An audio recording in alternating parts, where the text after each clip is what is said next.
Bem-vindos ao Debate. Imagina a seguinte cena, tipo o pátio de uma escola pública na hora do intervalo. Uma gritaria, brigas constantes entre os alunos, aquele cenário de conflito real, sabe? Um caos absoluto, imagino. E bem comum, né? Exatamente. E a grande questão que nos traz aqui hoje é: qual o nosso papel como pesquisadores da educação no meio desse caos? Você é tipo aquele botânico que fica do outro lado da rua anotando tudo no caderninho para manter a sua, entre aspas, objetividade científica intacta? Ou, por outro lado, você joga a prancheta longe, né? Veste a camisa e entra na confusão para tentar resolver o problema na hora. É, esse é o dilema. Hoje nós vamos debater essa tensão que rege a pesquisa qualitativa, focando na figura do professor como pesquisador. A investigação rigorosa deve focar na transformação imediata da realidade, sabe, para emancipar as pessoas? Ou a prioridade tem que ser a profundidade e o distanciamento metodológico? Uma provocação excelente. E para essa nossa conversa de hoje, nós vamos mergulhar nos conceitos de três gigantes. De um lado, temos o legado do Dermeval Saviani, com a ideia de que a pesquisa serve para a praxis, e a Selma Garido Pimenta, com a pesquisa ação crítico-colaborativa. Pesquisar com as pessoas, né, e não sobre elas. Exato. Mas, em contrapartida, vamos trazer o alerta muito sério da Menga Ludic sobre o rigor metodológico e a necessidade do estranhamento do familiar. Olha, para deixar minha posição bem clara desde já, eu sou a defensora da praxis aqui. Eu argumento que a pesquisa, nas palavras do Saviani, não pode ser um luxo acadêmico. Ela é um meio de identificar as contradições da escola e transformá-las. Não basta descrever o conflito no pátio. É preciso mudar essa realidade para que a educação cumpra sua função social. E a melhor forma de fazer isso é através do ciclo vivo da pimenta, sabe? Observar, planejar, agir e refletir. Bom, e eu vou assumir o outro lado dessa moeda. Porque por mais nobre que seja essa vontade de, consertar a escola amanhã, eu defendo que a Ludic está certíssima em nos alertar sobre a sedução da resolução rápida. Sedução? Sim, a pressa em resolver o problema sem critério, sem o distanciamento metodológico adequado, sem olhar para a própria prática como se fosse a primeira vez. A pesquisa perde a validade. Ela vira um ativismo cego, sabe? Mas veja bem, vamos pensar no modelo tradicional de pesquisa. Durante muito tempo, a ciência na educação foi puramente extrativista. O acadêmico descia da sua torre, entrava na escola, observava o pátio lotado, aplicava uns questionários e ia embora. Gerava dados e não soluções. Exatamente. O pesquisador ganhava um doutorado e os professores continuavam lidando com as brigas no recreio, muitas vezes se sentindo julgados pelos resultados da pesquisa. A grande sacada da colaboração da Pimenta é quebrar essa verticalidade. Eu concordo que o modelo extrativista é péssimo, tá? Ninguém defende mais isso. Mas o ponto é, como você faz essa pesquisa colaborativa sem perder a mão? Através da pesquisação crítico-colaborativa. A mecânica é outra, entende? O pesquisador da universidade não chega com a resposta pronta. Ele senta com os professores e cria uma cultura de análise. Eles problematizam o recreio juntos. O professor deixa de ser um mero aplicador de regras e vira um investigador da própria prática. A ciência acontece ali, na praxis, quando eles alteram juntos a dinâmica do pátio. Olha, na teoria é lindo, mas a Menga Ludic alerta para um perigo gigantesco aí. Quando o professor pesquisa a própria prática, existe uma armadilha. A pesquisa qualitativa precisa de parâmetros, não basta uma roda de conversa bem intencionada. Mas a reflexão conjunta não traz esse parâmetro? Não necessariamente.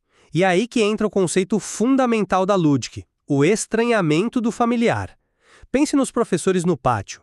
Eles veem aquelas brigas todo santo dia. Aquilo virou paisagem para eles, sabe? Virou rotina, é. Exato. E se você não tem um distanciamento rigoroso, a tendência é você validar os preconceitos do próprio grupo. Você senta na roda e alguém diz, os alunos brigam porque as famílias são desestruturadas. Nossa, sim, essa é a desculpa clássica, né? Clássica. E se o pesquisador está totalmente fundido ao grupo, abraçado com eles na missão de resolver o recreio amanhã, ele anota isso e compra essa narrativa. É uma sedução. Você acha que resolveu porque chegou num consenso, mas não fez ciência. Você não estranhou o ambiente. Mas eu acho que você está subestimando o rigor do ciclo da pimenta. Porque assim, não é só sentar e conversar. É um ciclo vivo, lembra? Observar, planejar, agir e, o mais importante, refletir. Mas essa reflexão muitas vezes esbarra na pressa institucional, né? Esbarra se for mal feita, mas na pesquisa Ação Autêntica, o agir é um teste da realidade. Vamos dizer que eles decidam mudar o horário do lanche para diminuir o conflito. Eles agem. Tá, uma intervenção prática. Sim, e no dia seguinte eles refletem. Deu certo, não deu, porque os alunos continuaram brigando. A praxis do Saviani não é só fazer coisas, é a relação dialética entre a teoria e a prática. Quando o professor vê que a intervenção falhou, ele é forçado a abandonar aquela teoria fácil de culpa da família, sabe? Eu entendo o valor formativo disso. Como ferramenta de desenvolvimento de professores, é fantástico. Mas isso é produzir conhecimento científico ou é apenas tentativa e erro pedagógico? Ué, e a ciência não avança por tentativa e erro? Avança, mas com critérios muito bem desenhados antes. A Ludic diz que pesquisar exige olhar para o que é comum como se fosse a primeira vez. Isso exige afastar as próprias crenças. Quando a urgência de consertar o pátio fala mais alto, a profundidade metodológica vai para o ralo. Mas como justificar essa paralisia analítica quando a escola está, pegando fogo? O Saviani é muito claro. A educação tem uma função social imediata.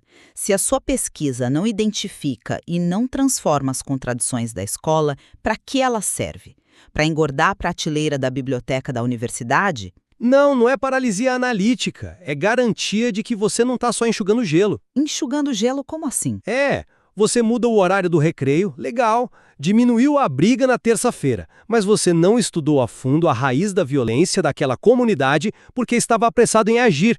Mês que vem, o conflito volta pior. Por quê? Porque o pesquisador foi seduzido pela ação imediata e ignorou o rigor de investigar, todas as camadas do problema. Mas aí você está dizendo que o professor não tem capacidade de investigar as camadas a menos que ele pare de agir, e o professor nunca pode parar de agir. Não estou dizendo que ele não tem capacidade, estou dizendo que é incrivelmente difícil fazer as duas coisas ao mesmo tempo. A Ludic bate muito nessa tecla. O professor está imerso no seu papel. Pedir que ele, no meio do furacão, tenha a frieza de estranhar o próprio ambiente é exigir quase um milagre, sem um método muito engessado, no bom sentido. Engessado para mim é o oposto da vida escolar, né? Mas o método protege o pesquisador de si mesmo, protege do seu próprio viés de confirmação. Se você só quer resolver a briga, qualquer solução temporária parece um sucesso científico, e não é. Olha, eu discordo dessa visão de que o sucesso da ação é um falso positivo científico. Vamos voltar para o Saviani. Ele diz que a gente pesquisa para praxis. O indicador de que a sua teoria sobre a escola está correta é justamente o fato de que, quando você a aplica, a realidade se transforma e emancipa os sujeitos. Se os professores conseguem, através do ciclo da pimenta, reestruturar o pátio de forma que os próprios alunos assumam a mediação de conflitos, eles não apenas resolveram um problema. Eles produziram um conhecimento validado pela prática. O agir metodológico é a prova de fogo da teoria. É um argumento forte, eu admito. A validação pela eficácia real. Mas me responde uma coisa. Isso serve de conhecimento para as outras escolas? Serve como uma base, claro. Porque esse é o X da questão. Se a pesquisação na escola focou puramente nas peculiaridades daquele pátio específico, sem usar o tal do estranhamento para conectar isso com teorias sociológicas mais amplas, ela vira apenas um relato de caso. Um relato inspirador, claro. Mas como ela ajuda a formular políticas públicas gerais de segurança nas escolas? Mas ela não precisa editar uma regra universal para ser ciência. O conhecimento pode ser socializado de forma lateral. Aqueles professores empoderados vão em um congresso de educação e mostram para outros professores, olha, nós quebramos a dinâmica autoritária do pátio assim. Sim, e aí o outro professor tenta aplicar igualzinho na escola dele e dá errado. E dá errado justamente porque o contexto é outro. E aí o outro professor vai ter que iniciar o seu próprio ciclo de observação e ação. A pesquisa ensina o método de investigar a própria prática, e não uma receita de bolo. E isso, para mim, é a essência do legado do Saviani. A transformação é da base. Eu concordo que não existe receita de bolo, mas quando a Ludic nos pede cuidado com a sedução da pesquisação rápida, ela está defendendo a própria validade do trabalho do professor. Se não formos rigorosos, se não houver um esforço genuíno para olhar as coisas comuns com distanciamento, a gente descredibiliza a pesquisa na educação básica perante o resto da academia. Você está preocupado com o que a academia acha? Eu estou preocupado com a robustez do conhecimento. Se o professor quer ser visto como um produtor de conhecimento válido e não apenas como um tarefeiro que aplica técnicas novas, a pesquisa dele precisa aguentar o tranco do escrutínio metodológico. E isso demanda tempo, paciência e distanciamento crítico. Sabe, eu acho que a gente chega num ponto aqui onde as duas visões quase se tocam, mas por caminhos diferentes. Como assim? É que, no fundo, a gente concorda numa coisa essencial. O modelo daquele acadêmico distante que usa a escola só como laboratório de coleta de dados, esse modelo morreu. É indefensável, né? Totalmente. Nisso eu sou obrigado a concordar com você e acho que a Ludic, Pimenta e Saviani fariam um brinde a isso.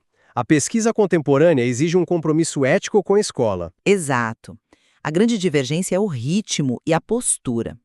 Para mim, amparada no Saviani e na Pimenta, a complexidade brutal da escola brasileira demanda metodologias vivas. O professor só se emancipa e deixa de ser um cumpridor de ordens quando ele pesquisa a própria ação e muda a realidade ao seu redor, ainda que o processo seja, assim, meio barulhento. E para mim, ancorado na Menga Ludic, eu digo que paixão pela mudança não substitui a paciência do método. O professor pesquisador tem um potencial gigante, mas ele precisa cultivar o estranhamento do familiar.